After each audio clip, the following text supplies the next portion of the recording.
मियामगी खोंजंग सिंग चंगसिल्ली खोलाउ सिंग Lowry मेमचा किपगेन गी नुपा थांगबोय किपगेन फाजिलु नगा mission तरुकल्लु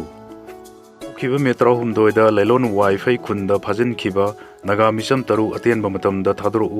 cookie national front P गी चेयरमैन थांगबोय गी नुपी Nemcha Kipgen deputy chief minister फॉर्मदगी लौथोउ अमदी महाकी नुपा फाजिलु हाइना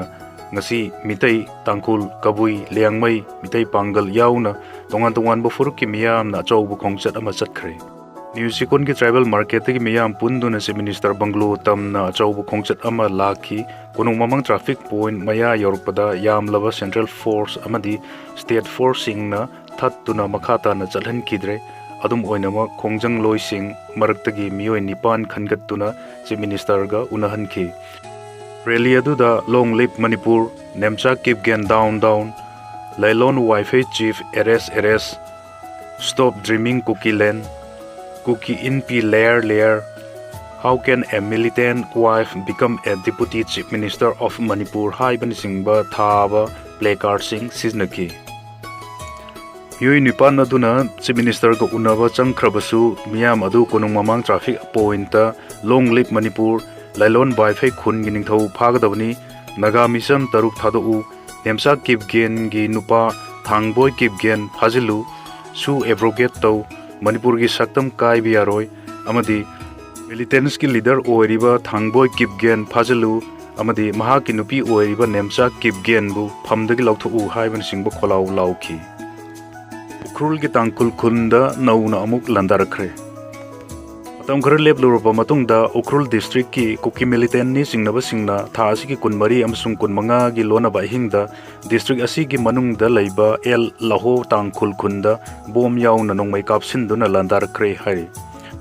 landarak pa du da mi asogapan gi pau di leite hari pau gi likhun singna hai ahing gi pung 12 rom tarakpada Assam Rifles ki gari 10 rom na sa bakangbu ama Ukrul dagi lakhi gari sing duna Sogbau kun lantok laga el laho kun yorupada nupi sing na chatpa yaroi hai na tingbadagi gari sing adu mamai laiduna ukrulom da amuk hanki gari sing aduna hankraba matung ahingi pung amarom tarakpada Assam Rifles personnel sing chatpa thingkiba es laho tangkul kun gi hek mayok nabada leiba kuki kun mongkot Chatpu da leiba bunker dagi kuki ni singnaba singna bom yauna phaba makal gi kulai sing sizna duna landarakhi amadi landa adu ayuk phawba sathaki hari panbiya abadi ukrul amadi kamjong district ki miyam gi yamna maru oiba lambi oiriba national highway chani sukna ani haukiba numit kharani mamang dagi kanagum amatana chatpa yadana leirkhibani tha si gi tarahum doi da masak khangdaba singna kangpokpi district ta satharkiba ambush ta Miyoi ahum laikidabadagi kuki singna kaukiba blockade na amuka hen na saitheng piribani Potchegi mamal hen na yonba yaroi MSF Khwaraman kathel ga koibada yoliba nongmada changdraba yadraba sana thangnanaba potchegi mamal miyam khangna thetoktuna dukandar singna yongadabani haina Manipur Students Federation MSF ki General Secretary Ravi Kant Khaidemna phongdorkhre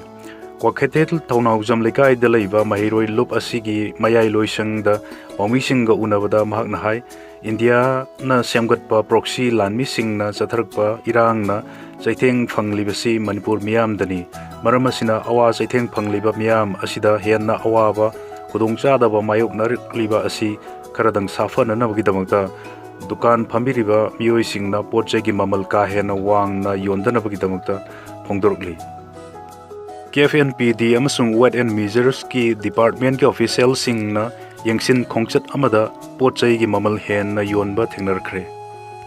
Imphal gi nagamapal amasung thangal kaithel gi alugalin singbada wholesale dukan phamliba singda potchai gi mamal hen na yonba thengnanaba KFNPD amasung Wet and Measures ki department ki official singna surprise inspection ama sathakre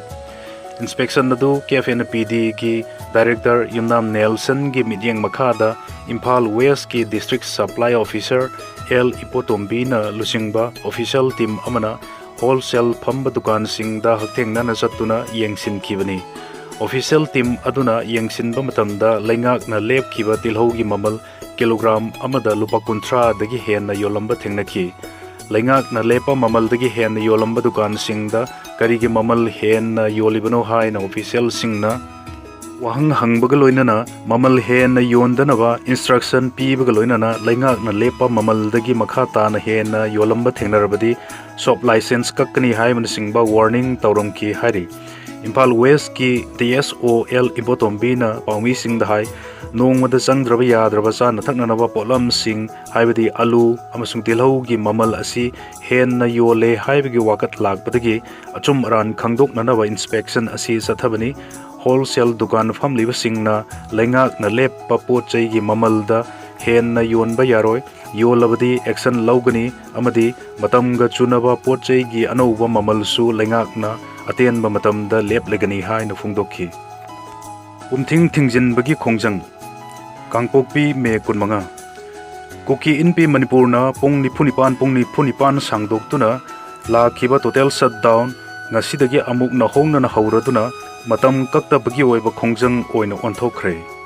total shutdown asi kuki furu ki mioi ahum hat ki bagi achum mobile phangalu amadi masak khangdab singna kuki furu ki mioi pha krabada ngasi phawba Thadok tan leriba sing thador u haina satharkibani shutdown asida emergency medical emergency healthcare service media personnel amadi security ga mari leinaba singna sathok sasin tawbadadi yagani haina serol asina makata na phungdorok lei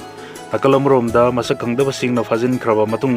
nga si fawba mafum khangdana leiriba thador u haina tafo khunda khunja singna wakat mifum sathaki singi pump house solon sinkre Manipur Turial dagi Sugnu Water Scheme gi singkhatpham oiriba pump house thamliba Sugnu Ward number ama Torwan Laikai gi miyam da water supply scheme asina ising pibidre haiduna Laikai sigi miyam na pump house adu solon sinkre Khongjang adu da saruk ya khibi Laikai adu gi maira paibi laisram sapana na phongdorpada Sugnu apunbada ising piriba Sugnu Water Supply Scheme asina hek chalaiba haurakpadagi ngasi phawbada pump house leiriba Laikai asi ising marik ama phawba thakpa phangdri handak government na pipeline anauba tinglakpa sida pump house manaktati leiraga hojik phawba ising phangdriba Laikai asidasu pipeline yobiduna ising phanghanbiu haina thabak asibu pairiba Keystone Infra Private Limited ki kangbu dasu chattuna hajarure adubu ngasi phawba thabak oina paikal piraktre maramaduna Laikai asida ising phanghandriba phawba Sugnu Water Scheme gi ising singkhatpam oiriba pump house asi matam kaktana sollon sile hairi Gari hura lubagi kasar dagi lagpa miyoi ama police custody da remand pikre Assam gi kasar dagi laglaga lilong lai rakhong da leiba masagi sahi kuntra nipan suraba miyoi ama gari huran bagi case amaga mari leinana Chief Judicial Magistrate Imphal West ki court na police custody da remand pikre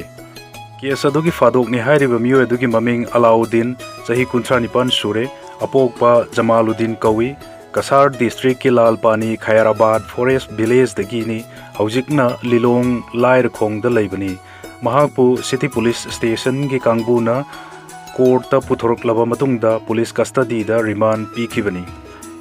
APP na court ta thamkhiba wafamdi Laisram Prem Kumar Gauba miyoi amana City Police Station da tharakhiba wakat amada me nipan da mahagi gari macha ama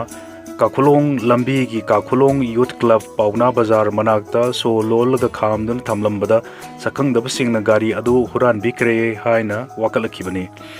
case adugi matangda thigalakhiba police na pau gi likhun kharadagi miyoi adu awang AOC area da kochat laga laire haiba pau fangbadagi city police ki team amana changsil laga miyoi adu phagatkibani ahan baki oina wahang pau hong sathabada accused ni hairiba miyoi aduna Kakulong area dagi gari macha adu mahakna huran bani amsung lilong kaithel da masak khangda bamiyoi amada lupa lesing kontra da yon kre senpham aduna mahakna drug laiba da sin kre hai ba khangbangam le hari accused ni hariba phadok oiriba miyoi aduna makhata na hai April 22 da thangal kaithel gi jalala provision gi crossing dagi gari macha amasu huran ki haidorki Makata na thijanbada miyoi adu Ponampat Police Station na lakwatpa case amada generam basu thengnaki APP na makata na court ta thamkhiwa wafamdi मियोई असिगी मथक्ता थिजिनबा अमदा एक्यूस्नी हाइरिबा फादोक ओइरिबा मियोई अदु गाड़ी हुरानबदा हैनबी अमा ओइबगा लोइनना गाड़ी कयामरुं हुरानबगी केसता चेनबा अमसुंग गाड़ी हुरालगा योनथोकलगा drug लैरगा चाबगी हैनबी लैबा मियोइनी हाइबा खंगबा ngamle एक्यूस्नी हाइरिबा फादोक ओइरिबा मियोई असिना महाका लोइनना हुरानबगी थबक तौमिनबा मियोई सिंग हाइदोउ यादना लोसिननबा होनादुना लैरि लोइनना महाकना हेक योनबगा गाड़ी सिंग लैरिबा मियोई सिंग अदु हाइदोउ हाइबा यादन लैरि मरमसिना महाकपु नुमित हुमनी police कस्टडीदा remand पिबिनबा हाइजकी कोर्टना APP ना थमलिबा वाफम अमसुंग case के रिकॉर्ड येंगलबा मतुंगदा मियोई अदुगी मथक्ता मखाताना थिकटनबा नुमित हुमनी हाइबदी मे 29 फावबा पुलिस कस्टडीदा रिमांड पिख्रे फाजिनदुना थमनरखिबसिंग थादोरकननबा सीएसओ सिंगा वारी सानरी गोविंदास कुकी अमदी नगा फुरुक की मियोई सिंगना फाजिललगा होस्टेस ओइना थमलिबा सिंग थादोक हन्ननबा लैंगाकना वारी सानबगी थबक सिंग चथरी हाइना होम मिनिस्टर गोविंदास कुंथौजमना फुंगदोरख्रे मणिपुर पुलिस ता अनौबा गाड़ी चामरीगा 63 सिनबगी अहानबा मणिपुर राइफल्स कंपाउंड पांगथोखिबा थौरमदा पाउंगिसिंगा उनबदा फानजिनदुना थमलिखिबा सिंग थादोक हन्ननबा होनरी हाइबा वाफम होम मिनिस्टरना थमलखिबनी पनबियाबदी थासिगी 3 कोटलैंड अमसुंग कोटजिमगी मरक्ता कुलाई पाइबा सिंगना एम्बुश तौबदा मियोई अहुम सीरगा मंगाना सोहनखिबा थौदोक मतुंगदा कुकीना नगा अमदी नगाना कुकी फुरुकी मियोई सिंग फाजिनखिबदगी हौजिक फावबा थादोरक्तना लैनरी कुकी सिंगना फाजिनखिबा मियोई कुनगी मनुंगदा युमलोननबा स्टेट नागालैंडदगी मियोई अनि कोनसा खुनगी नुपी 13 अमसुंग अंगांग अमा थादोरख्रबा मतुंगदा कोनसा खुनगी नुपी 6 थादोरक्तना लैबगा लोइनना हौजिक मफम खंगदना लैरिबनी नागा सिंगनसु फाजिनखिबा कुकी सिंगी मरक्ता नुपी यावना मियोई 13 थादोरख्रबा मतुंगदा 13 थादोरक्तना लैरिबनी मियोई कुन फाजिनदुना होस्टेस ओइना थंबगी फेबम अमदा ngasi फावदा लैरकलिबा असि लैंगाकना करी करम्ब खोंजंग सिंग पाइखटपा लैरबगे हाइना पाउमी सिंगदा हंगखिबा वांगी पाउकुमदा होम मिनिस्टर ना हाई गवर्नमेंट की माइकईदगी नाकन अनि की तोंगान तोंगानबा सीएसओ सिंगा नेगोशिएशन की थबक कन्ना चथरी हाइना फुंगदुकली सिंगुम थाबगी सिंदम थौरम लोइसनख्रे May 13 Biocert international private limited ना ट्रेनिंग पार्टनर ओइरगा नेरामेकना सिंदुना नुमित्रा मंगानी सुपना चथरकपा सिंगुम थाबगी स्किल डेवलपमेंट प्रोग्राम सिंदम थौरम अदु ngarang लोइसनख्रे इम्फाल की संजेंथोंग लैबा डायरेक्टोरेट ऑफ एग्रीकल्चर की फार्मर्स ट्रेनिंग हॉल द पांगथोखिबा ट्रेनिंग प्रोग्राम लोइसनबगी थौरम अदुदा सिंगुम थाबगी मतंगदा निंगथीना खंग हैरबा एक्सपर्ट कयाना थ्योरी अमसुंग प्रैक्टिकल ओइना ताकपी तंबीकी skill development programme on mushroom cultivation द यावरिबा ट्रेनी सिंगबु सिंगुम थाबदा माय पाकलबा पंगैदा लैबा सरम मशरूम द एक्सपोजर विजिट चत्तुना मतौ करम द सिंगुम थाबगे अमसुंग मतौ करमना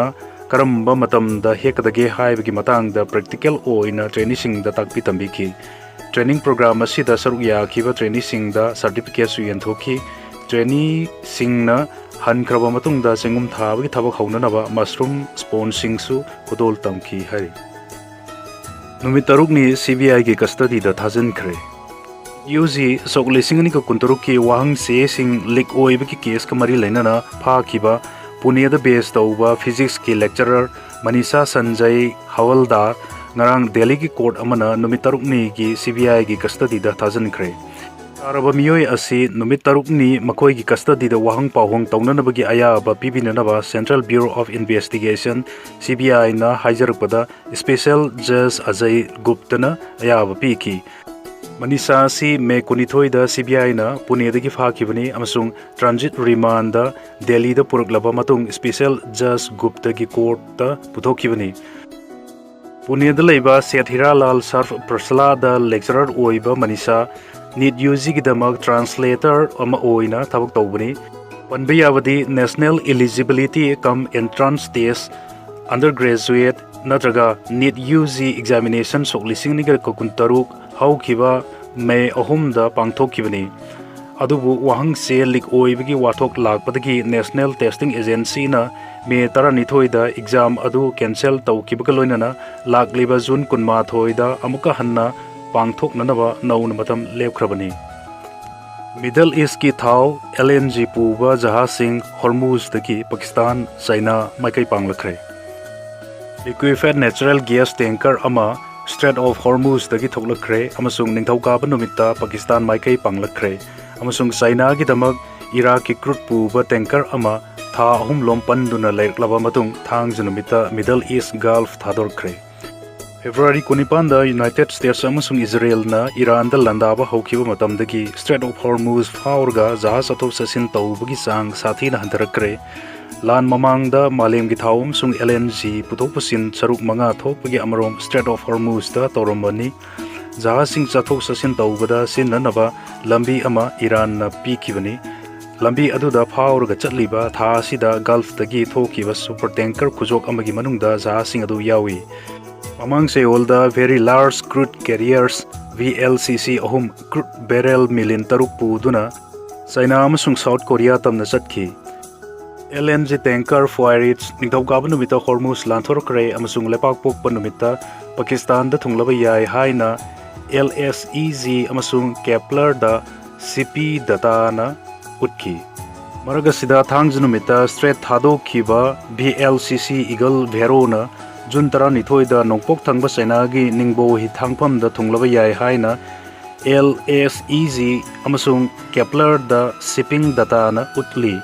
Middle East lan houjinge da Strait of Hormuz phawrga nongbada jahaz chamaga kunmanga dagina chamaga nifu gi sang da chalambani hari Pakistan da passenger train da suicide bomb pokhaibada si khiba miyo gi masing nifu tret sukre Pakistan की खान नोंगचुप थंग बसरुक Balochistan province दा passenger train अमदा target तौदुना suicide bomb अमना पोखाइबदा सीखिबा मीगी मसिंग लानबी कुन याउना निफुतरेट सुरे अमसुंग अतै मियोय मरफु 19 सोखि हाइना रेस्क्यू ऑफिशियल सिंगना निंगथौकाबा नुमिता फुंगदोरख्रे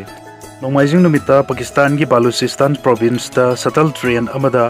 शक्ति लैबा बॉम्ब अमा पोखाइ खिबा अदु लोन यादे हाइना a thing बथमख्रबा Baluch Liberation Army BLA na pangthokibani haina group asina lauthurkhri United States ka santi ge wari sananaba Iran ge awang batha ki mihut kangbu Qatar da thunglakre United States ka santi gi yanase ama sahi taunanaba wari sananaba Iran ge awang batha ki mihut kangbu ama nithauka numitta Doha da thunglakre haina Iran gi semi official Mehr News Agency na phongdorkhre Iranian Parliament ki Speaker Mohammad Bagher Ghalibaf amasung Foreign Minister Abbas Argachi yauna mute kangbu adugi khongchatna United States amasung Israel na Iran gi mathakta chathariba lan loisina naba handak sayol khara Pakistan na paikhalakliba diplomatic oiba thorang sing khumang chaushin na naba pandam thamli haina Meher na haiki khongchat asigi manungda Ghalibaf na Qatar gi Emir Sheikh Tamim bin Hamad Al Than unaduna leibak anigi oiba isu singi matangda khana nainabada natana lan loisin naba amasung Iran gi mathakta thamliba thingba sing lauthok nanabasu khanarba yai haina Meher na tongan ba report amada phongdokki